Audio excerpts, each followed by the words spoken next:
Good afternoon, ladies and gentlemen. Welcome back to ATF's Content Connection. We are very excited to have the next panel with leading studios in the industry. Please welcome on stage the Senior Vice President and General Manager, Warner Brothers, Mr. Malcolm Sweeney. The Executive Vice President, APAC, 20th Century Fox Television Distribution, Mr. Richard Samuels. And the session lead for this panel, none other than the co-owner and partner of Q India, Mr. Sundar Aaron. Welcome back from lunch, everybody. Actually, I hope you all don't get too sleepy on your full stomachs. We're going to do our best to keep you awake. So this session is really about how the studios are adapting. And of course, the studios have long been the principal player when it comes to media and entertainment around the world, while other companies or local companies, producers, distributors are sort of catching up. And of course, there's the entry of the FANG players around the world. There's this great dynamic energy that's created a lot of change. So studios have to, of course, reconsider their future and maybe in some cases reinvent themselves. And that's sort of what we want to get into today with some insights and perhaps some debate with our panel here of senior APAC studio executives. So we're going to get into just how they are evaluating the future of their businesses and how they're adapting. So you've already met Richard and, of course, Malcolm Dudley Smith. You know, I had a course my last year in business school called Leadership, Vision, and Change. And given what's happening in our industry, I wish I hadn't bunked so many of the courses or the day classes. But anyway, the point is that they are powerful agents of change. There was a book that Michael Wolff recently wrote called Television is the New Television. It's a really interesting book. You should pick it up if you can. And in it, he talks about how everyone sort of expected the digital businesses, the digital companies, once they entered, to create sort of a zero-sum game out of the industry. That every dollar and yuan that the new media companies would get, it would be at the expense of the traditional companies. And that many pundits were sort of expecting to see that digital media would soon and decisively prevail over the traditional media companies, the studios. Are we seeing that to be the case? Do you want to go? It's an interesting question, but, oh, by the way, hello everyone. I think there's a definite blurring of the media, and I think it depends where you're looking and how do you define digital media, and how do you define traditional media?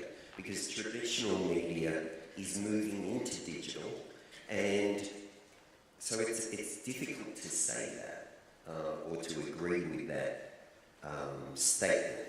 And I don't think it's true that traditional media is losing out. I think it's just evolving. Has to evolve. Well, it has to evolve, and I think you know, when you look at various markets around Asia, I mean, we spoke beforehand that we don't want to dwell on Australia, but Australia is as good an example as any, where the free-to-air broadcasters have realised that they can't survive as they currently exist. They've got to invest in on-demand services.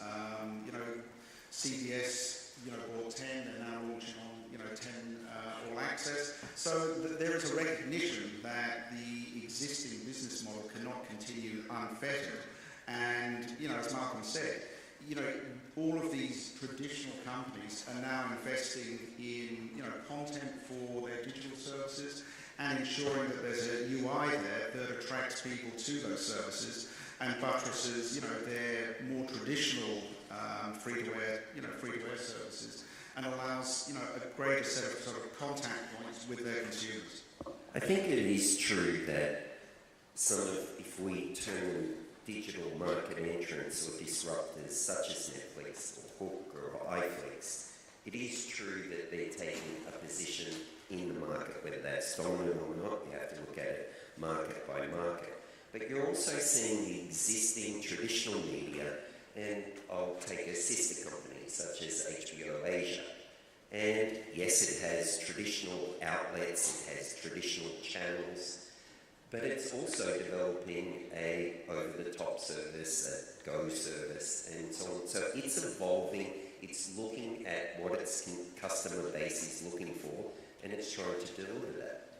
So there's really no such thing as traditional media companies anymore. I think it's established versus disruptors. Well, I think those that want to remain what we would call traditional media companies probably don't have a long shelf life. So that's really the reality, that if they don't start thinking about other businesses that can be additive to what they have right now, then, frankly, their lifespan will be much shorter than it might otherwise be.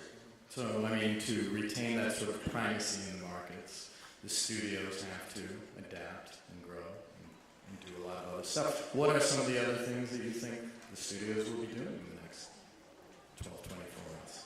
Well, I mean, one of the focuses for us as we try and increase touch points with our clients is the format business is something that has become a more important business for us.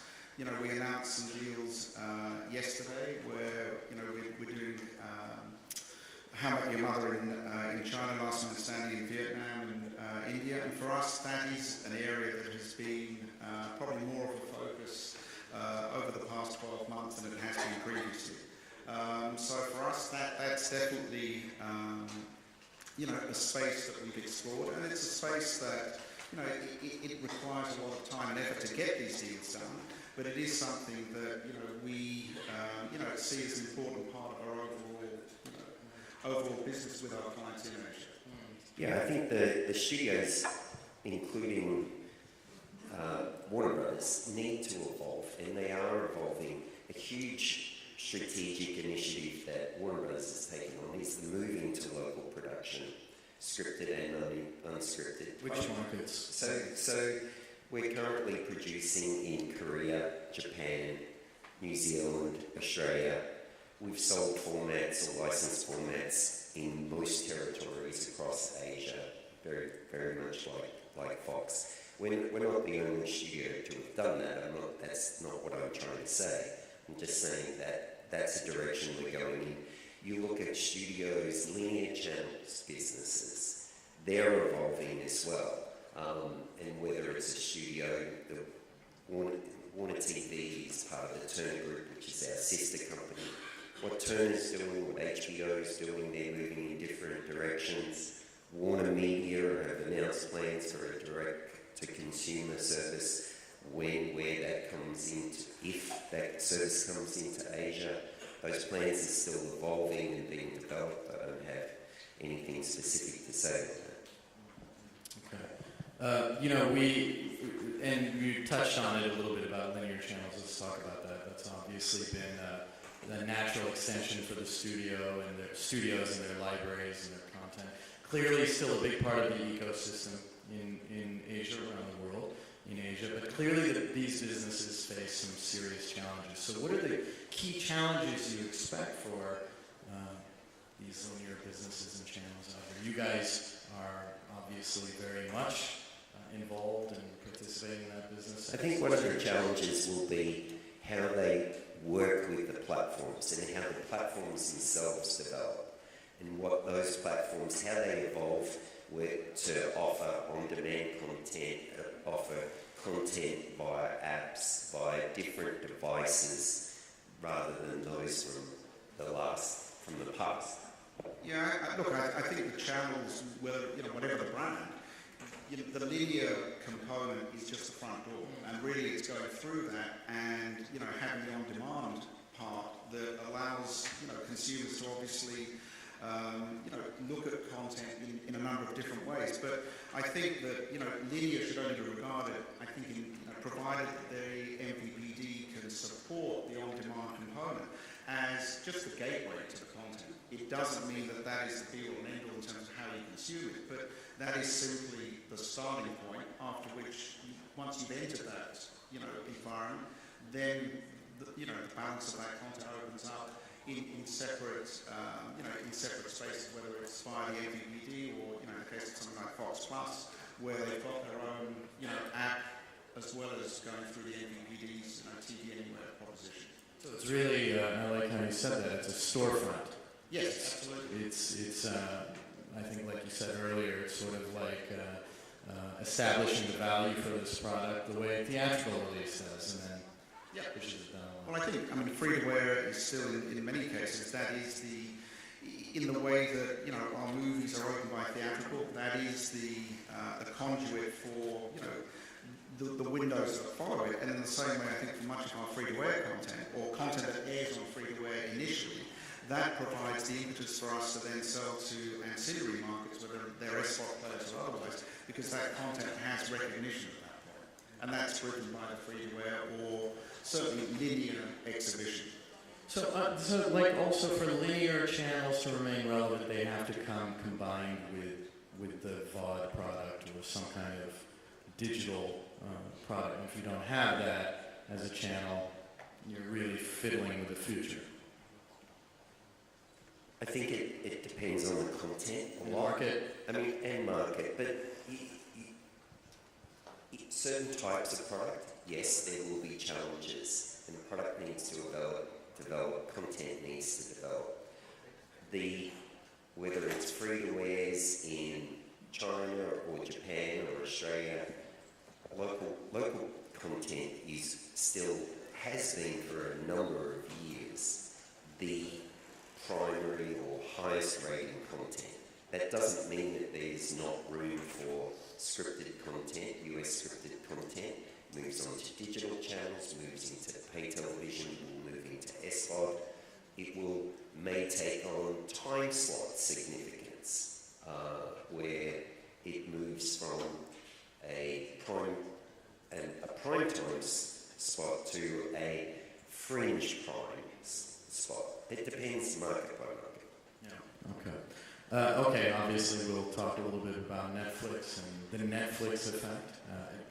You can't avoid talking about what's happening. The effect across the region. What has Netflix and what kind of OTT big players forced out of the studio? Well, I think probably the first thing I'd say about Netflix is, that they've become the gold standard. They are, what any OTT player has to aspire to in terms of, a user interface, in terms of search and recommendation. And, without that, without investing in that back end and being competitive with Netflix, not necessarily, the same content, but certainly in terms of how, a subscriber interacts with that service, I think that's probably the first thing that they've really, they've brought the game up to a whole new level in terms of what anybody has to deliver. And I think the other thing as well, which we were chatting about before, is they have also maintained, a value proposition. They, their belief is, and I think rightly so, is our content is worth a certain amount, and whilst they're talking about lowering it in India, across the board, they've maintained that same value, and they don't believe that giving content away is, a long-term strategy that is going to bear fruit.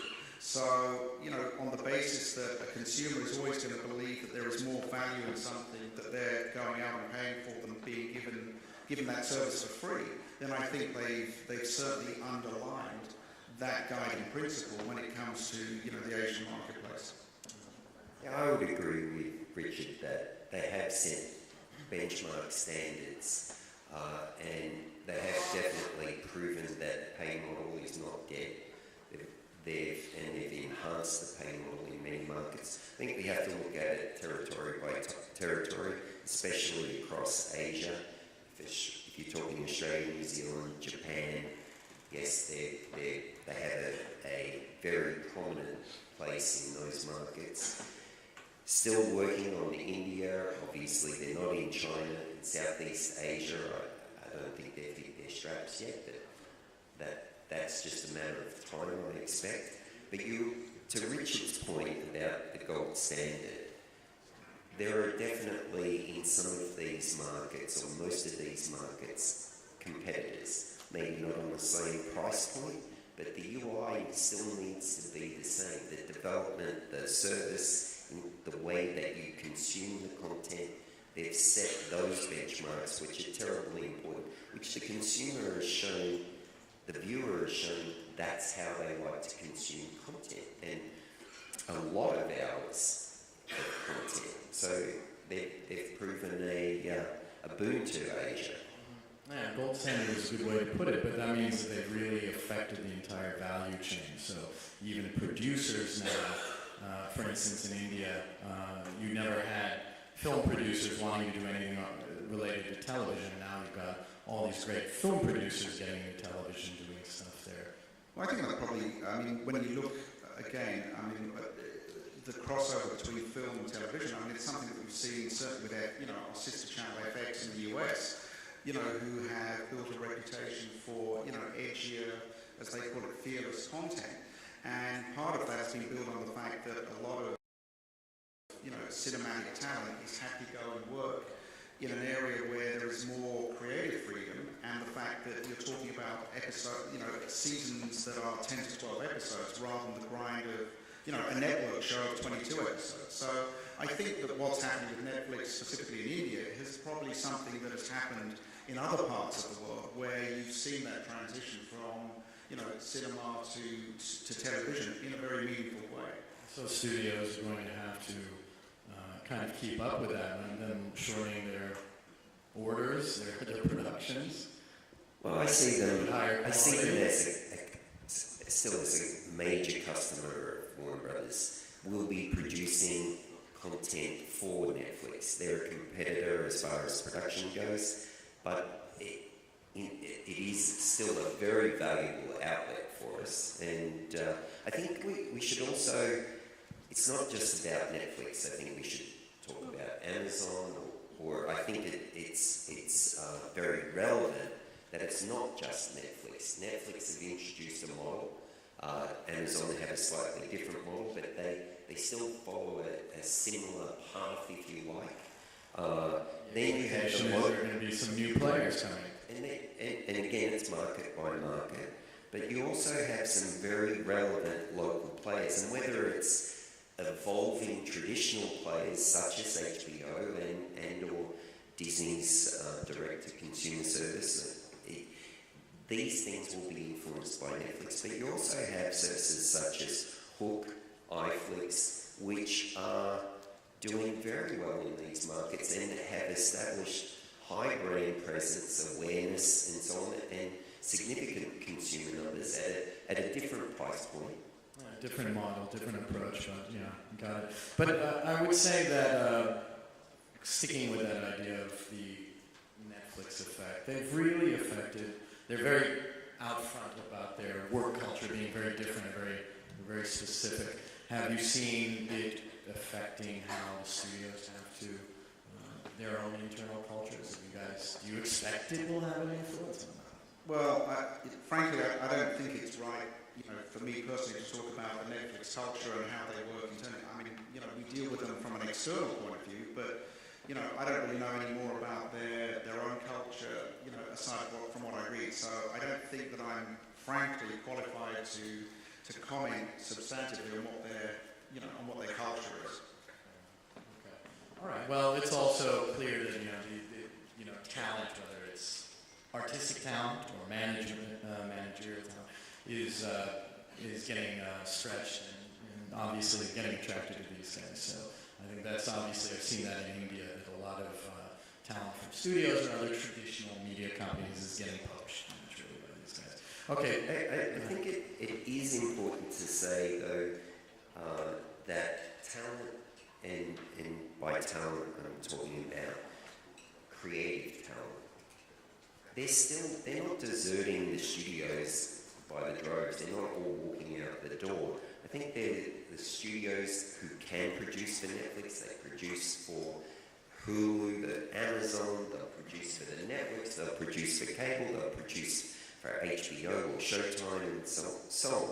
So that adds an element of creative freedom and challenge as well that a lot of talent is looking for, and not just building for the Netflix platform. And Warner Brothers has been very successful in retaining a lot of its talent. That's not to say some won't see Netflix as an opportunity. Of course they will, but that's always been the case. Creative talent moves from studio to studio, platform to platform.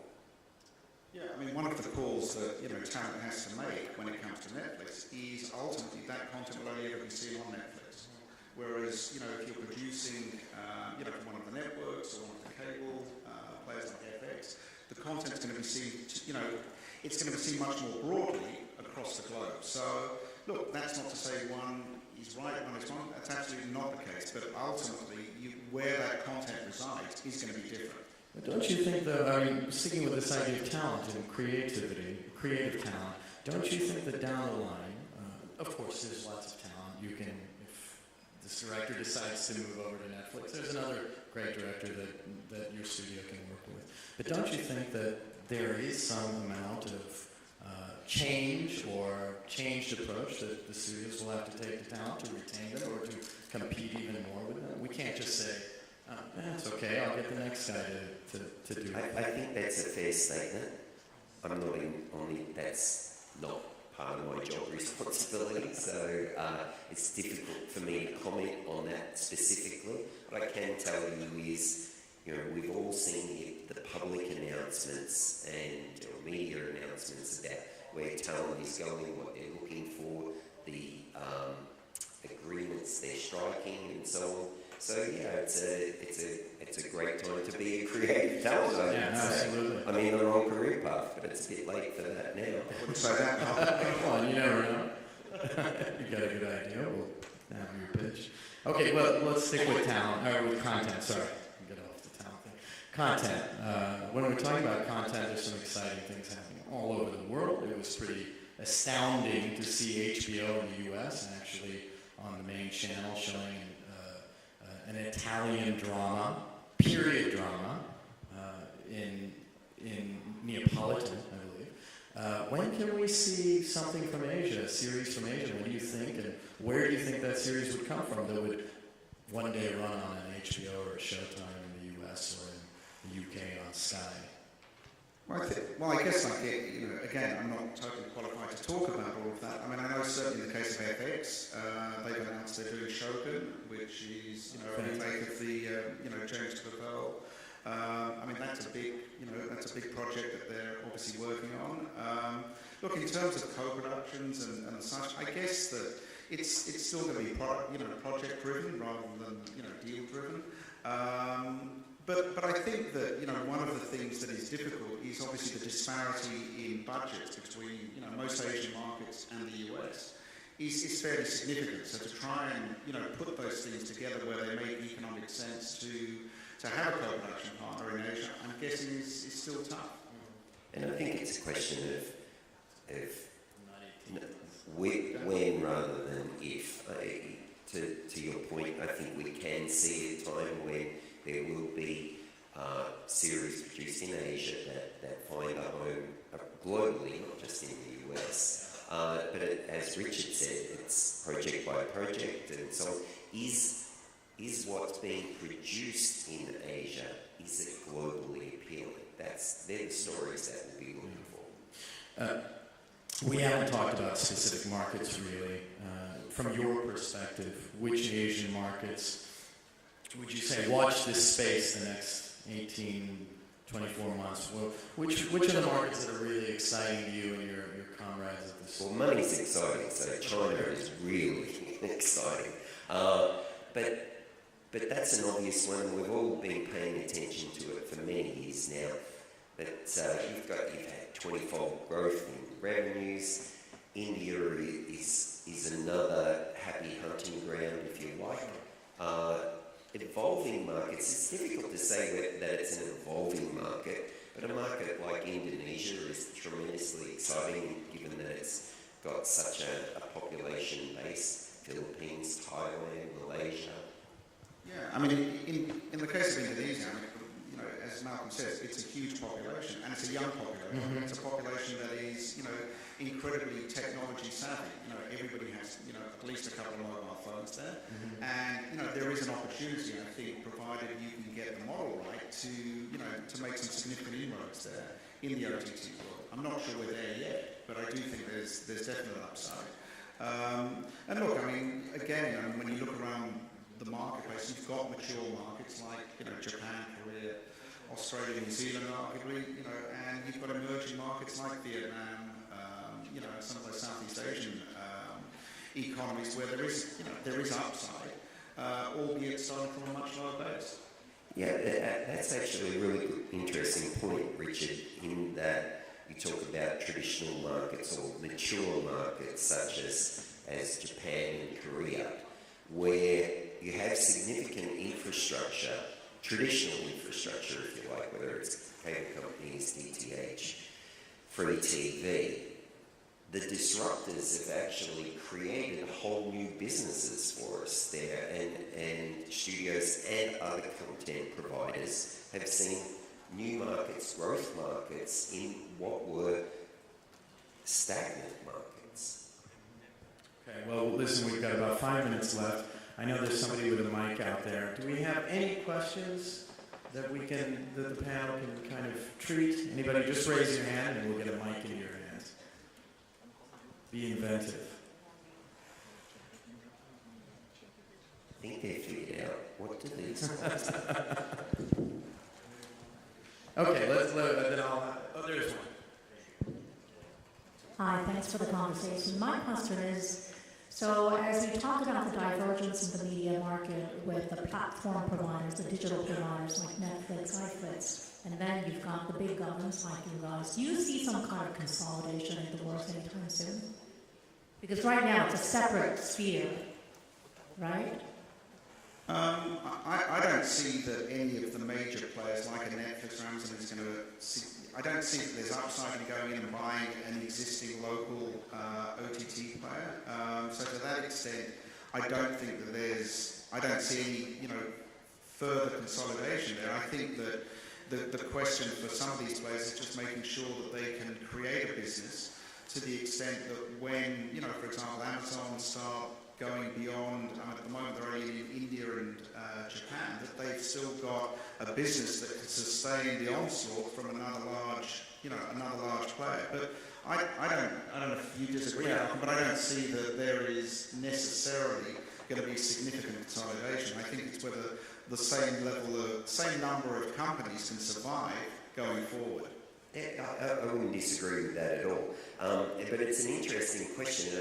I don't know whether it'll be consolidation. I think there'll be a period over which these companies will work out how to work together. As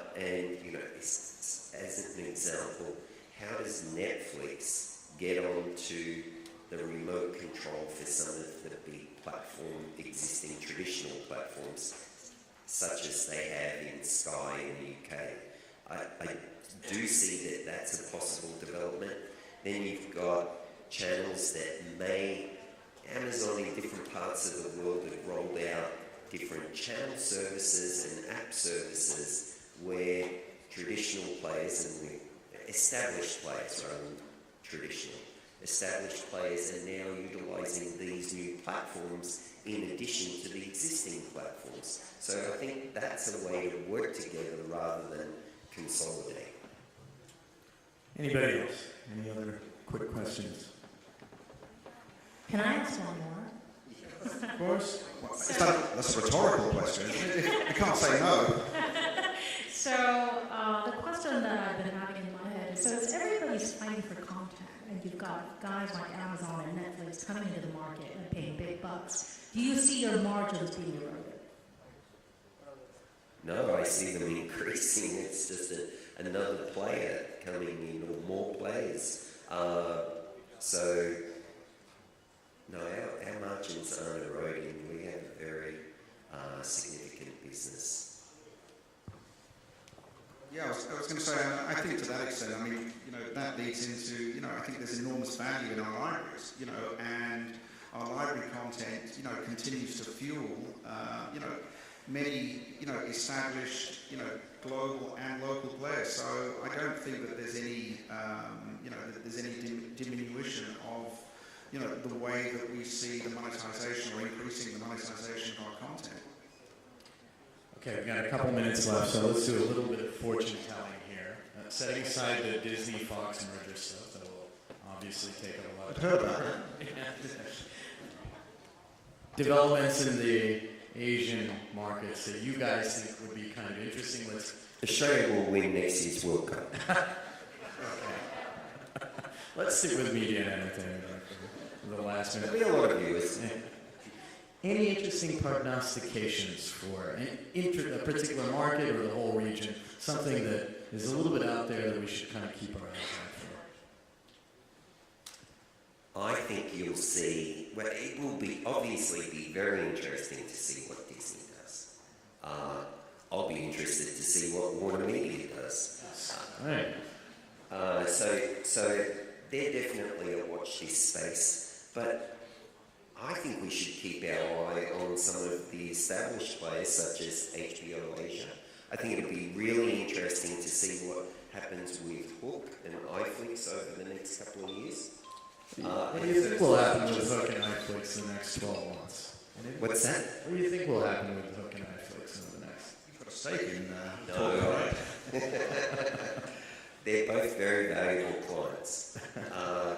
Sorry to put you on the spot here, but if you have an interest in You know, there are many things that could happen, and I can't really speculate on that. Look, I think, China is obviously going to be a space, as Malcolm alluded to before. It's highly significant in terms of our revenues, but it's a market that's changing also at a rapid rate. We have to be nimble there as it relates to quotas and censorship, and that's for sure because of, I think, most studios' attention, because the stakes are so high there. Great, thank you. We've run out of time. I really appreciate you guys spending time here. Thank you, sir. Thank you. Thanks, everyone. Thank you, gentlemen. The next session, focusing on India, will begin shortly.